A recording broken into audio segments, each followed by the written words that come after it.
नमस्कार दोस्तों, जीएस आचार्य प्लेटफॉर्म पे आप सभी का स्वागत है ना। कल आप सभी को जैसा कि पता होगा कि मानचित्र में एक छोटा सा हमने बेसिक कंसेप्ट आपको बताया था कि कैसे पढ़ेंगे। कल हमने आपको दिखाया था, ग्लोब भी दिखाया था कि ग्लोबल में कैसे ग्लोब की अवस्थिति क्या है, कितना झुकाव है ना, कैसे परिक्रमण परिभ्रमण कैसे है इनका, है ना, कौन से देश की किस अवस्थिति कहाँ है, उत्तरी छोर पे है, पश्चिमी की, उत्तरी पूर्वी की, इन सब सारी चीज़ों के बारे में हम लोग डिटेल आए। कल समझे कि कर्क रेखा कहाँ है, अक्षांश देशांतर के बारे में थोड़ी सी जानकारी ली, है ना, और भी मध्यांतर रेखा, मकर रेखा के बारे में जानकारी ली, पोल्स के बारे में जानकारी ली, है ना, उत्तर और दक्षिण जो है पोल हमारे पास दो हैं, है ना, नॉर्थ पोल और साउथ पोल के बारे में जानकारी ली। तो उसी कड़ी में आज हम थोड़ा सा और अंदर जाने का प्रयास करेंगे। मैपिंग का जो इशू है बहुत ही गहराई तक जाता है ना। चीज़ों जितना आप बेहतर तरीके से समझेंगे उतना ही बेहतर आपके लिए भी। मैपिंग पर हर चीज़, हमने एक दिन आपको कहा था कि मैपिंग जब भी पढ़िए तो मैपिंग पे हर चीज़ को अप्लाई करिए, चाहे संसाधन से अप्लाई करना चाह रहे हैं या फिर भौतिक संसाधन ले लें या फिर जो राजनीतिक है उनको ले लें, या फिर जिस भी प्रकार से आप देखते हैं स्थलाकृति से संबंधित चीज़ें लेना चाहते हैं तो भी ले लें। तो जैसा कि इन सब चीज़ों में आपको बहुत ही इजीली यहाँ लोकेशन में फिट हो जाता है। अगर आप ऐसे ही बुक पे रीड करते हो, ओनली केवल रीड के में ज़्यादा वो करते हो तो शायद आप रट सकते हो अच्छी तरह से, लेकिन अगर आप जियोग्राफी के माध्यम से अगर मैप को ऐड करते हैं तो बेहतर तरीके से आपको समझ में आ जाएगी। वो लाइफ टाइम ड्यूरेशन अलग होती है और रटने की लाइफ टाइम ड्यूरेशन अलग होती है। तो जैसा कि हमने चीज़ों को बताया और एनालिसिस भी किया है और समझा भी है, और बहुत सालों से हम लोग पढ़ा भी रहे हैं इन सब चीज़ों पे, तो हमने यही देखा है कि अगर बेहतर तरीके से मैप को ऐड करके जियोग्राफी को अध्ययन किया जाए तो हम बेहतर तरीके से उस चीज़ को समझ पाते हैं बजाय। तो अब अगर दूसरे वर्ड में कहे कि without mapping can not define geography subject, है ना, विदाउट मैपिंग हम लोग जियोग्राफी जो सब्जेक्ट है उसका सटीक बेहतर डीप एनालिसिस नहीं कर पाते हैं। तो आइए उसी सिलसिले में आज दो चार प्रश्न और देखते हैं कि और जो मैपिंग से संबंधित, वर्ल्ड मैप से संबंधित कैसे क्वेश्चन बनाए जाते हैं। तो आइए चलते हैं। ये आप देख रहे हैं पूरा का पूरा हमारे पास एक मैप है संसार का, जिसको वर्ल्ड कहते हैं, ये पूरा का पूरा हम लोग। और ये कौन सा मैप है? राजनीतिक है। क्या है ये जो वर्ल्ड मैप आप देख रहे हैं हमारे सामने ब्लैक बोर्ड पर, क्या है? ये है पॉलिटिकल। क्या है? पॉलिटिकल मैप है। आपको एक दिन बताया भी होगा कि पॉलिटिकल मैप होता है, इसके बाद इकोनॉमिकल मैप होता है, इसके बाद बताया था कि जो लोकेशंस होते हैं स्थलाकृति के बारे में बताया था, है ना, भौतिक भूगोल से संबंधित बारे में बताया था आपको। तो इस प्रकार को कुल 6 होते हैं, तो उसमें हम लोग एक राजनीति के बारे में देखते हैं। तो अब इसमें हम देखते हैं कि पॉलिटिकल मैप में क्या होता है। पॉलिटिकल मैप में हमारा मुख्यतः उस देश का नाम, नगर, स्थान की अवस्थिति, लोकेशन, राजनीतिक चीज़ें होती हैं, तो इसमें हमें इंडिकेट करते हैं। अब जैसे अगर हम बात करें कि हमारे सामने संघ लोक सेवा आयोग या फिर जितने भी एग्ज़ाम होते हैं उसके नीचे जितने भी परीक्षाएं में पूछे जाते हैं वो कैसे कैसे क्वेश्चन को यहाँ से पुटअप करते हैं। तो अगर हम इसको विशेष नज़र में देखें तो आपके एक सवाल तो ये पूछे जाते हैं कि सर आप बताइए कि लैंड लॉक्ड वाली क्या सिस्टम है, लैंड लॉक्ड कंट्री, है ना। तो इसके बारे में आप देख लेते हैं। लैंड लॉक्ड मतलब कि आपको इस वर्ड से ही क्लियर हो गया होगा कि ऐसा भूमि जहां चारों तरफ से बंद हो, या फिर उसको हिंदी में अगर हम कहते हैं तो हिंदी में इनको कहते हैं स्थल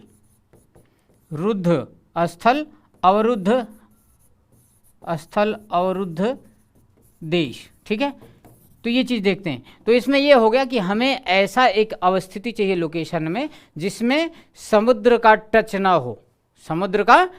हो, जैसे आप देख रहे हैं इसमें, आप जो ग्रीन कलर में यहाँ देख रहे हैं ये सारा के सारा समुद्र की स्थिति है, यानी कि जल की अवस्थिति है। जितना भी दिख रहे हैं ये सब जल की अवस्थिति है। ठीक है, अगर आप ब्लैक कलर में आपने जितना भी हमने ये किया है, आप जितना भी ये है आपको देखना को मिलता है, ये जितने भी हम डार्ट कर रहे हैं ये सारी की सारी जो अवस्थिति है हमारे वाटर रिसोर्सेज की है।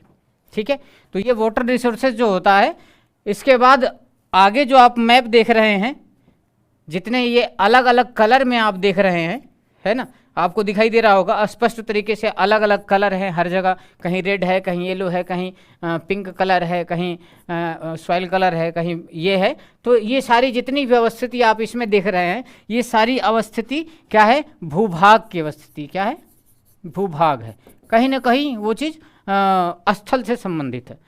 तो इस तरह से आप देखा। तो अब चूंकि हमारा जो सवाल है वो सवाल है कि लैंड लॉक्ड से संबंधित परीक्षा में जो प्रश्न पूछे जाते हैं, है ना, बहुत ही टफ हो जाते हैं। यूपीएससी की तो हमेशा कोई ना कोई कोशिश करती है कि एक आध क्वेश्चन लैंड लॉक्ड से संबंधित, है ना। इसमें दो तरह के बनते हैं, लैंड लॉक्ड है या लैंड लॉक्ड नहीं है। इसमें क्या होगा कि एक ऑप्शन पूछ देगा कि लैंड लॉक्ड देश हैं, है ना, the country define as land locked, define तो नहीं पूछेगा, पूछेगा कि land locked is in below the option in land locked. तो अगर आप पहला ऑप्शन दे देगा, अलग से ही अमेरिका दे दिया या फिर कोई भी अलग ऑप्शन दे दिया, 3-4 ऑप्शन दे देते हैं, उसमें एक ठो ऐसा ऑप्शन होगा जो चारों तरफ से स्थल से घिरा होगा, ठीक है, वो सी से टच न करता हो। अगर दूसरी बात करें कि अगर उसमें पूछ देगा स्थल अवरुद्ध देश नहीं है, आपके पास 4 ऑप्शन दे देगा, तो सवाल देखिए, सवाल पूछ रहा है कि स्थल अवरुद्ध देश नहीं है, मतलब आपको ये बताना है कि नीचे जितने आपके पास 4 ऑप्शन दिए हैं उनमें से कौन से ऐसे देश हैं जो स्थल अवरुद्ध नहीं है। इसका मतलब ये हो गया कि एक ठो उसमें ऑप्शन होगा अस्थल अवरुद्ध और बाकी अस्थल अवरुद्ध नहीं होंगे। तो जब ये चीज़ें हैं तो उसमें दोनों तरीके से, पक्ष और विपक्ष दोनों तरीके से ले सकते हैं। तो अभी जैसा कि आपने देखा, तो अब हम लोग बिल्कुल अब स्पष्ट तरीके से चलते हैं कि वाकई में लैंड लॉक्ड है ही क्या है। तो अगर आप यहाँ मंगोलिया की स्थिति देखते हैं तो मंगोलिया एक प्रकार से बफर स्टेट के रूप में होता है, किसके किसके बीच में, रूस और चीन के बीच में बफर स्टेट होता है ना। अभी बफर के बारे में भी बताएंगे कि क्या होता है बफर स्टेट, है ना, क्या है बफर स्टेट, ठीक है। बफर स्टेट क्या होता है इसके ठीक पहले ही बताएंगे। इसके पहले हम लोग देख लेते हैं कि लैंड लॉक्ड। तो आप देख रहे हैं कि जो मंगोलिया हमारा देश है, इस मंगोलिया की जो अवस्थिति है इसमें कहीं भी सी से कोई संपर्क नहीं है। कहाँ संपर्क है, तो ये जो मंगोलिया है हमारा संपर्क है। आप देखें तो इधर रूस से चारों तरफ से घिरा हुआ है 3, और इसके बाद इधर चाइना से घिरा हुआ है, और एक तरफ से इधर कजाकिस्तान टच कर रहा है ना। तो एक सवाल तो यहाँ ये हो गया कि हाँ बिल्कुल हम कहें कि मंगोलिया जो है लैंड लॉक्ड है, क्या है, मंगोलिया लैंड लॉक्ड देश है ना। अब दूसरा सवाल ये भी पूछ सकता है कि मंगोलिया किन किन देशों से अपनी सीमा साझा करता है। तो अगर सीमा साझा तो देख ही रहे हैं, जब तक से आप एटलस मैप की मदद न लेंगे तो नहीं हो पाएगा। हालांकि इसमें भी स्पष्ट आप देख रहे हैं कि इधर साइड में चीन है और इधर ये रूस है और इधर ये कजाकिस्तान है, ठीक है। तो कजाकिस्तान की जो बाउंड्री है यहाँ पे, अगर यहाँ से देखेंगे ध्यान से तो नहीं होगा, अगर मैप में देखेंगे आपको तो वहाँ सटीक की जानकारी हो जाएगी, ठीक है। तो आइए इसी तरह से चलते हैं, अब एक बार बफर स्टेट के बारे में भी जान लेते हैं। तो बफर स्टेट भी यही चीज़ें हैं, ठीक है। लैंड लॉक्ड और बफर स्टेट दोनों एक ही चीज़ नहीं है, लेकिन अलग अलग चीज़ें, इस पर हमें विशेष ध्यान देना है। अब हम आगे बात करते हैं कि दूसरा सवाल इसमें कि हमारे पास जो अफगानिस्तान है, अफगानिस्तान ये आप देख रहे हैं, अफगानिस्तान ये लैंड लॉक्ड है। तो अफगानिस्तान लैंड लॉक्ड है, तो आपके सामने सवाल ये होगा कि स्थल अवरुद्ध सॉरी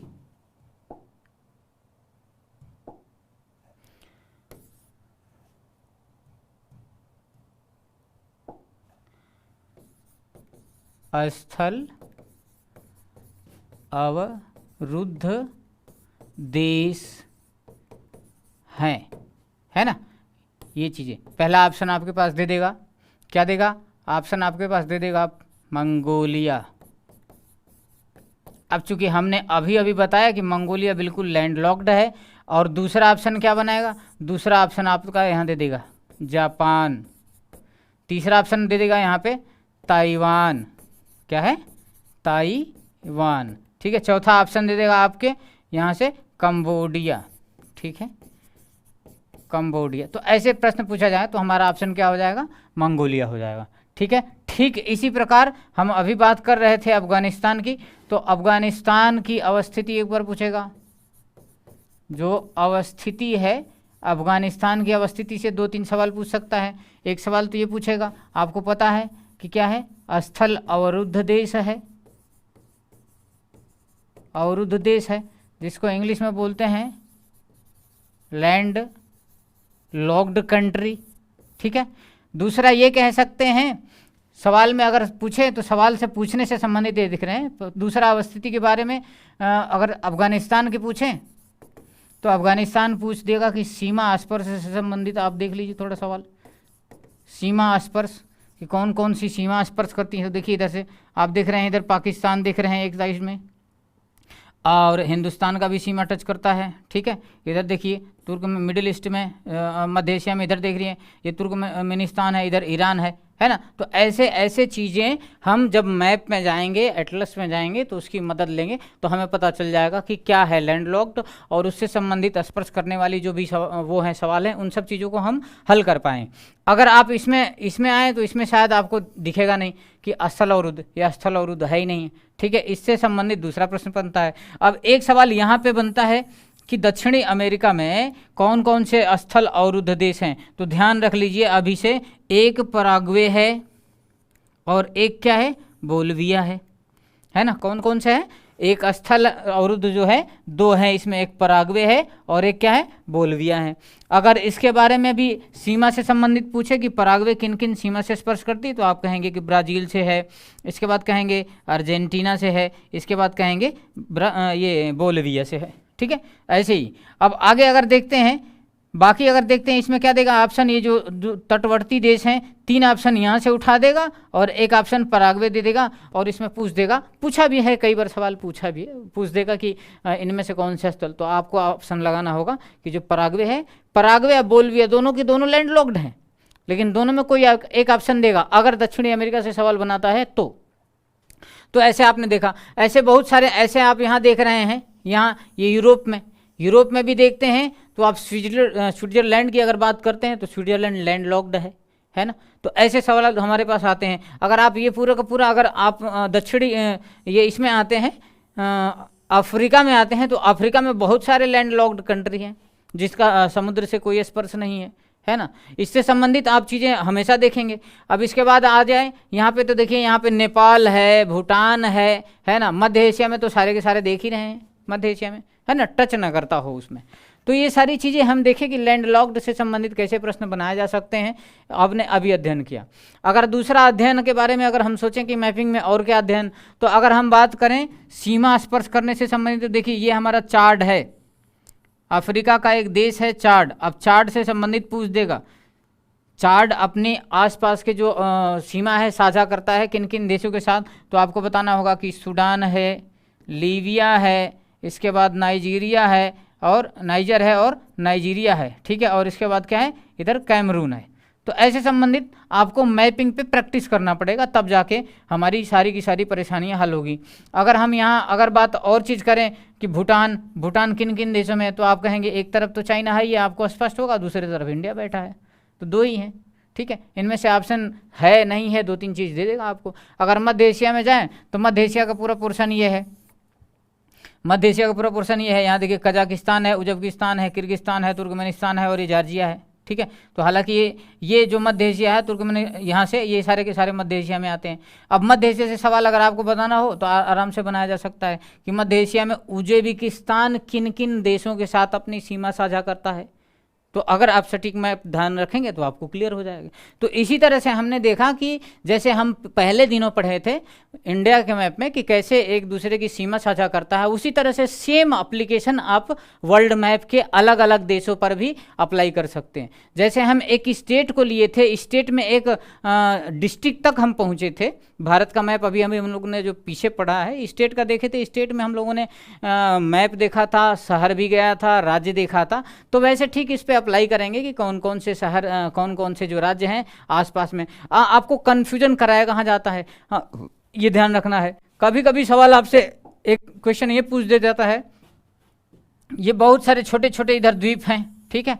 अब द्वीप हैं तो आपने बताया कि पूछ देगा कि उत्तर से दक्षिण से उत्तर ट्रेवल करने में ये देश कौन कौन से पहले पड़ते हैं, आपको ऐसे दे देगा, ठीक है। तो जब अब ऐसे दे देगा तो चूंकि आप मैप का सटीक अध्ययन करेंगे, मान लीजिए आपको दे दिया पपुआ न्यू गिनी दे दिया, ब्रुनेई दे दिया, फिलीपींस दे दिया, इसके बाद ताइवान दे दिया तो हालांकि ताइवान का तो एक अलग अस्तित्व है, इसमें जो भी अलग द्वीप है, मान लीजिए जापान दे दिया, 4 ऑप्शन दे दिया, पूछ दिया कि इनमें से कौन से ऐसे द्वीप हैं जो क्रम से हैं, और सबका नाम दे देगा। यहाँ पे एक दे देगा ताइवान, एक दे देगा यहाँ पे पपुआ न्यू गिनी, दूसरा ब्रुनेई, तीसरा यहाँ लिखा होगा, चौथा यहाँ लिखा होगा। यही आपके पास 4 ऑप्शन होंगे और ये सही वाला ऑप्शन है। लेकिन आपको जो 3 ऑप्शन, एक ऑप्शन ये हो गया, 2, 3 और जो 4 ऑप्शन आपके और बीच में आएंगे, इन्हीं में क्या करेगा, इसको कभी पहले दे देगा, इसको कभी बाद में दे देगा, इसको कभी पहले दे देगा, आगे पीछे, मतलब 4 3 2 1 1 3 4 5 ऐसे करके दे देगा। तो आपको कंफ्यूज नहीं होना है, हर एंगल से मैप को कवर करना है कि कैसे हम चीज़ों को एडजस्ट करते हैं। अब सपोज कर लीजिए कि यही है, ग्रीनलैंड है। अब हम चलते हैं, अब और कोई कहता है कि अगर आपको सैर करना है उत्तर दिशा से और आपको ग्रीनलैंड की डेक्कन पास से यहाँ से गुजरना हो, यहाँ पे ऐसे पास से गुजरना हो ग्रीनलैंड की खाड़ी से, और सैर करते हैं, तो आप ऐसे होते हुए आप जाते हैं ध्रुवी भागों में, तो आपके पास किन किन तटवर्ती राज्यों से संपर्क होते हुए किन किन तटवर्ती राज्यों से आपको जाना पड़ता होगा। तो अगर मान लीजिए कि अगर हम यात्रा शुरू करते हैं यहाँ से यात्रा अगर हम शुरू करते हैं ऐसे ऐसे, आप में 4 ऑप्शन यहीं दे देगा। मान लीजिए यहाँ पे वाशिंगटन है, ये दे दिया, इसके बाद देखिए यहाँ गुयाना दे ही रहा है ना, देखिए यहाँ पे कांगो दे रहा है, इसके बाद दे दिया उरुग्वे, है ना, और उन्हीं को पूछ दिया कि क्रम से लगाइए। तो मैपिंग में जितना आप एंगल से सटीकता का अध्ययन करेंगे उतना हमारे लिए बेनिफिट होगा। जैसे अब सपोज जी कि यहाँ जितने भी कंट्री हैं बहुत ही डेंस हैं, मतलब चारों तरफ छोटे छोटे हैं, अगर इन्हीं में अगर सटीकता का अध्ययन नहीं करेंगे और पूछ दिया कि उत्तर से दक्षिण से संबंधित जितने भी ये देश हैं इनको क्रमबद्ध तरीके से लगाइए, तो आप फंस जाएंगे। तो हमें बिल्कुल सटीकता एकदम अच्छे से जानकारी करनी होगी। तो अभी आपने देखा ये सारी चीज़ें। अगर हम आगे दूसरे लेवल पे अगर प्रश्न की बात करें तो आपसे एक संबंधित ये भी पूछा जा सकता है, देख लीजिए ये दक्षिणी प्रशांत महासागर है, ये पूरा का पूरा जो है, आप एक बार बेसिक चीज़ जान लीजिए, प्रशांत महासागर का क्षेत्र है, ये इधर ही भी है, इधर भी प्रशांत महासागर का क्षेत्र है। अगर अटलांटिक का सब देखें तो अटलांटिक, देखिए ये पूरी की पूरी अटलांटिक है, ठीक है, ये अटलांटिक वाला क्षेत्र, हालांकि ये इधर ध्रुवीय क्षेत्र आ जाता है, इनको न ले, ये ध्रुवीय क्षेत्र आ जाता है, ठीक है। देखिए हिंद महासागर का जो क्षेत्र है ये पूरा है। तो आपसे सवाल पूछ दिया जाता है कि हिंद महासागर जो है वो किस आकार में है, हिंद महासागर का जो क्षेत्रफल है वो किस आकार में है, तो आपको बताना होगा कि देखिए ये चारों तरफ से जो हिंद महासागर है ये इस कंडीशन में है, ठीक है। यहाँ से तो आपको कैसा शेप दिख रहा है, आपको शेप दिख रहा है कि सर ये ट्रेंगल का शेप में आ रहा है, तो हम कह सकते हैं आपको दे देगा कि सर्कल है, ट्रेंगल है, ऐसा कार है, वो कार है, तो ऐसे सारे क्वेश्चन दे सकता है। दूसरा क्वेश्चन पूछ देगा, ये पूछा गया है कि अटलांटिक महासागर निम्न में से कैसा देखने में दिखता है। तो चूंकि आप देख ही रहे हैं ये ऐसे दिख रहा है पूरी की पूरी, मतलब ऐसा लग रहा है कि कोई एस बनाया हुआ है, तो कोई पूछ देता है, तो इसमें सवाल में पूछ दिया जाता है कभी कभी, तो चूंकि ऐसा आकार का है अटलांटिक, है ना। तो इस प्रकार से ऐसे क्वेश्चन भी पूछे गए हैं आपके सवालों में। अगर देखिए यहाँ पे बहुत सारा है, छोटे छोटे द्वीप हैं, है ना, इसी में इनकी खासियत भी होगी। अब जैसे अब एक बात करें, हम रसिया की ही बात कर लें, तो रसिया में जब भी हम मैप का अध्ययन करेंगे तो हम रसिया तो देख ही रहे हैं, तो रसिया का हम पॉलिटिकल एनालिसिस भी करेंगे कि पॉलिटिकल मैप का क्या एनालिसिस है। इसके बाद जियोग्राफी से संबंधित देखेंगे, वन से भी संबंधित इसी में देखेंगे, इनके यहाँ क्या क्या खनिज संपदा है इससे से संबंधित ढूंढेंगे, कहाँ ज़्यादा उत्पादन होता है ये भी देखेंगे, मैन्युफैक्चरिंग कहाँ ज़्यादा होती है ये भी देखेंगे, प्रोडक्शन इनका ज़्यादा है वहाँ देखेंगे, भंडारण कहाँ कहाँ कर रहे हैं ये भी देखेंगे, है ना। तो ये सारी जो चीज़ें हैं हम हर चीज़ पे अप्लाई करेंगे। अब सपोज कर लीजिए कि हमारे उत्तर प्रदेश में, है ना, ये इंडिया में उत्तर प्रदेश है, उत्तर प्रदेश में गन्ना से संबंधित जो उत्पादन होता है उसका प्रोसेसिंग होता है, इसके बारे में हमें जानकारी है, और यही चीज़ हमें ब्राज़ील से संबंधित भी चीज़ें जानकारी है। तो पूरे देश में संसाधन तो हर जगह हैं, कहीं ज़्यादा है कहीं कम है, संसाधन तो पर्याप्त मात्रा में प्रकृति ने दी है, कहीं कम कहीं ज़्यादा, ठीक है। तो उसमें कहीं क्या होता है, जहाँ अब मनुष्य अपनी आवश्यकता के हिसाब से अगर जहाँ संसाधन कम है उसको थोड़ा सा कम यूज किया है ना, उसका प्रोडक्शन कर लिया है। तो उसी प्रकार से अगर देखते हैं चीनी से संबंधित तो ये है, अगर चीनी उत्पादन कहाँ होता है विश्व में तो बोल देते हैं ब्राज़ील, है ना। अगर भारत की जब बात करते हैं सबसे ज़्यादा चीनी का उत्पादन के मामले में अगर बात करते हैं तो आप देख रहे होंगे यहाँ महाराष्ट्र है भारत में, है ना। अगर चीनी उत्पादन के मामले में अगर बात करें तो महाराष्ट्र हो जाता है, लेकिन वही गन्ने उत्पादन की जब बात करते हैं तो ये होता है। तो अब देखिए अभी आपका सवाल बेसिक होगा कि सर ये तो मैप पढ़ा रहे हैं, कहाँ गन्ना उत्पादन चीनी उत्पादन। तो बेटे ऐसी बात नहीं है, बात ये है कि हम हर चीज़ को मैप पे देखेंगे, हिस्ट्री हो, ज्योग्राफी हो, चाहे किसी भी चीज़ हो, अगर मैप पे देखेंगे तो हमारा लोकेशन के साथ हर चीज़ का एनालिसिस करने का तरीका बदल जाएगा। अच्छा मान लीजिए चीनी गन्ना में या ब्राज़ील में किस प्रकार की मैन्युफैक्चरिंग इंडस्ट्री है ना, उनका कैसा प्रोडक्शन है, ऐसी सारी चीज़ें हमारे पास। अब हमने चीनी से संबंधित ले ली, है ना। अब मान लीजिए चूंकि हमारे पास ये पूरी के पूरी जितने भी देख रहे हैं सागर देख रहे हैं, है ना, पूरे के सागर, तो सागर में क्या होते हैं आपको पता है, जितने भी समुद्री हैं यहाँ मछली से संसाधन, यानी मत्स्य उत्पादन से संबंधित हमारी जितने भी अवसर हैं, मत्स्य उत्पादन का अवसर ज़्यादा है, मछली उत्पादन हम ज़्यादा करते हैं। अब मछली उत्पादन करते कैसे हैं, है ना, हर देश का अपना एक मत्स्य विभाग होता है। वो मत्स्य विभाग क्या करता है, मछली का प्रोडक्शन कैसे करता है, नाविक के माध्यम से वो सारा का सारा प्रोडक्शन करते हैं। कैसे प्रोडक्शन, कोई कंपनी थोड़ी ही बनाया जाता है, क्या होता है, ये पूरी की पूरी चीज़ें पूरी की पूरी नाव के माध्यम से, स्टीमर के माध्यम से, बड़ी बड़ी जहाज़ के माध्यम से समुद्र में मछलियाँ पकड़ी जाती हैं। तो इसमें कहीं मछलियाँ ज़्यादा मात्रा में भी दिखती हैं, कहीं कम मात्रा में भी दिखती हैं। तो कोई ऐसा देश होगा, जैसे मान लीजिए यहाँ पे आप देख रहे हैं, यहाँ पे ये जो लोकेशन देख रहे हैं आइसलैंड किंगडम के माध्यम, ये इधर है ना, अटलांटिक महासागर में इधर और इधर, ये होता क्या है, यहाँ ज़्यादा मछलियों का उत्पादन होता है। क्यों, क्योंकि इधर की गर्म हवा, इधर की ठंडी जो वो है जलधारा है, ठंडी जलधारा और इधर की गर्म जलधारा, जब ये दोनों आपस में मिलती हैं तो यहाँ पे एक फॉग क्रिएट होता है, वो फॉग क्रिएट होता है, और वहाँ से प्लैंकटन की भी जो उत्पादन है, वो मछलियों का आहार है प्लैंकटन, मछलियाँ ज़्यादा खाती हैं, उधर में आती हैं, और गर्म और जो सामान्य तापमान होता है मछलियों के आवास के अच्छा होता है ना, इसलिए प्रोडक्शन इधर ज़्यादा होता होगा। तो वैसे ही हमारे पास संसाधन भी अलग अलग जगह में। तो कहने का मतलब ये है कि हमारे पास जो भी भूगोल से संबंधित है, वो हर चीज़ को अगर मैप पे अप्लाई करें तो हमारे लिए बेहतर होगा कि हम उसको समझने में हमारे लिए कितना लाभ। तो आपने देखा अभी चीज़ कि हम पूरे के पूरे मैप में ये कैसे एनालिसिस, 3-4 चीज़ें हमने देख ली। इसी में ये देखिए यूके यहाँ पर है, आयरलैंड यहाँ पर है, नीदरलैंड यहाँ पर है, चेक गणराज्य, फ्रांस यहाँ पर है, स्पेन यहाँ पर है। ये 4 ऑप्शन में आपसे पूछ देगा कि सबसे उत्तरी कौन है, 4 ऑप्शन दे देगा, पूछ देगा सबसे उत्तरी, तो आप कह देंगे यूके उत्तरी है। और ऐसे कहीं भी पूछा जा सकता है। मान लीजिए ये चीज़ ऐसे है ना, ये आपके पास 1 2 3 4 देश दे दिए, पूछेगा सबसे पूर्वी देश कौन सा है, उत्तरी देश कौन सा है, मध्य में नहीं पूछेगा क्योंकि मध्य के कुछ दूसरी है। हाँ, इससे संबंधित एक सवाल आपको ये पूछा जा सकता है कि ये जो हमारा कर्क रेखा है किन किन देशों से गुजरती है, ठीक है, तो बताने के लिए तो हम ये बता देंगे, लेकिन आप कर्क रेखा में आप जाइए, मैप एटलस उठाइए और कर्क रेखा को देखिए कि यहाँ से कैसे निकलते हैं। मैक्सिको हो गया, इसके बाद क्यूबा हो गया, इसके बाद देख लीजिए यहाँ पे माली हो गया, इसके बाद मॉन्टेनिया हो गया, नाइजर हो गया, चाड हो गया, इरिट्रिया हो गया, सऊदी अरब हो गया, ओमान, भारत होते हुए, बांग्लादेश होते हुए, वियतनाम होते हुए पहुँचती है। तो अगर भारत की बात करें तो भारत के कितने राज्यों से आपको पता होगा।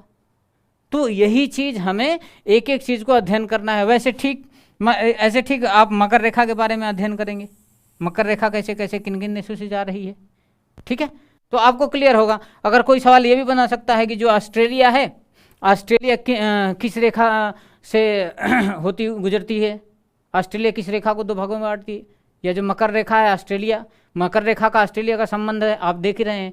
तो मकर रेखा ऑस्ट्रेलिया, अगर पूछ देगा कि ऑस्ट्रेलिया में कौन सी रेखा गुजरती है, दे देगा मकर रेखा, कर्क रेखा, इसके बाद ध्रुवीय रेखा, ये सारी रेखा दे देगा। आपके सोचने का तरीका है, मैपिंग जितना बेहतर।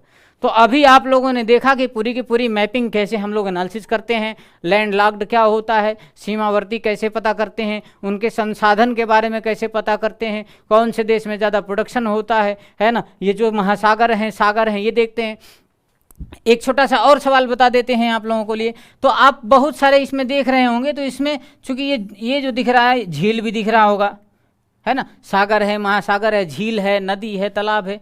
तो नदी का भी हमने बताया एक दिन ग्राफ कैसे कैसे देखेंगे, नदी के पास पे नगर भी बताया था। तो अगर झील की बात करें तो देखिए ये पूरी की पूरी यहाँ पे झील है ना, झील से संबंधित है ये। अब झील से संबंधित 3-4 झील आपके पास दे देगा, पूछ देगा कि क्रम लगाइए, या फिर पूछा जा सकता है कि इनमें कौन सा सबसे उत्तरी दक्षिणी, ऐसे समझ लो। संसाधन और ये चीज़ें क्या हैं, संपन्नता की दृष्टि से। तो आपने ये सारी चीज़ें अध्ययन की। अब हमारा जो मुख्य मकसद है, जब भी हम ज्योग्राफी पढ़ें तो हमें इसी अप्रोच से चीज़ों को पढ़ना है, देखना है और समझने का प्रयास करना है। अगर आपको नहीं समझ में आती है तो आप, बहुत सारे चैनल हैं यूट्यूब पर भी, हमारा जीएस आचार्य पर भी है, आप इस पे जाके समझिए, है ना। आगे हम लोग इसी रेफरेंस में हम अच्छी अच्छी वीडियो लाएंगे, एक एक डीप एनालिसिस से संबंधित वीडियो को लाएंगे ताकि आपको बेहतर तरीके से समझ में आए, है ना। तो ये हम लोगों की मैपिंग की स्ट्रैटेजी है। आगे और बेहतर तरीके से कैसे क्या पढ़ते हैं, एक एक नॉलेज आपको बेसिक से उठा कर हम लोग समझाएंगे। तो इतने समय तक देखने के लिए धन्यवाद आप सभी का। जीएस आचार्य प्लेटफॉर्म पे आप सभी के लिए, हम सब मुखर्जी नगर दिल्ली से, हम लोगों का यही सार्थक प्रयास है कि आपको बेहतर सेवा कैसे दें, और बेहतर सेवा के साथ साथ हम लोगों का भी एक राष्ट्र सेवा, समाज सेवा से संबंधित काम हो रहा है। तो धन्यवाद।